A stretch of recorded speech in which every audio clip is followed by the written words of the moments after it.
రేపు తిరుపతిలో కూటమి సంక్షేమ సభ. రాష్ట్రంలో కూటమి ప్రభుత్వం ఏర్పాటై 2 ఏళ్లు పూర్తయిన సందర్భంగా ఈ నెల 9న తిరుపతిలో సంక్షేమం పేరిట విజయోత్సవం నిర్వహించనున్నారు. తెదేపా రాష్ట్ర అధ్యక్షుడు, యాదవ కార్పొరేషన్ చైర్మన్ నరసింహ యాదవ్ విలేకరుల సమావేశంలో మాట్లాడుతూ, తిరుపతి నగర సమీపంలో దామినేడులో భారీ బహిరంగ సభ అయితే ఉందని చెప్పారు. సభలో సీఎం చంద్రబాబు, ఉప ముఖ్యమంత్రి పవన్ కళ్యాణ్, భాజపా రాష్ట్ర అధ్యక్షుడు మాధవ్, కూటమి నేతలు పాల్గొంటారని చెప్పారు. సీఎం పర్యటన షెడ్యూల్ను అధికారులు ప్రకటించారు. మంగళవారం ఉదయం 9 గంటలకు ఉండవల్లి నివాసం నుంచి హెలికాప్టర్లో బయలుదేరి ఉదయం 10:35కు రేణిగుంట విమానాశ్రయం చేరుకుంటారు. ఉదయం 11:10 నుంచి మధ్యాహ్నం 1 గంట వరకు సభలో పాల్గొంటారు.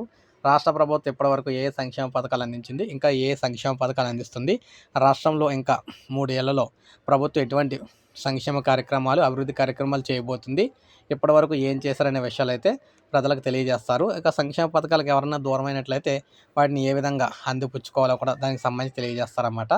సో ఇది సంక్షేమంకి సంబంధించి ప్రత్యేక సభ అయితే పెట్టబోతున్నారు రాష్ట్ర వ్యాప్తంగా రేపు. సో ఇది మనకు అప్డేట్. ఒక లైక్ చేయండి, సబ్స్క్రైబ్ చేసుకోండి, మన ఛానల్ సబ్స్క్రైబ్ చేసుకోండి.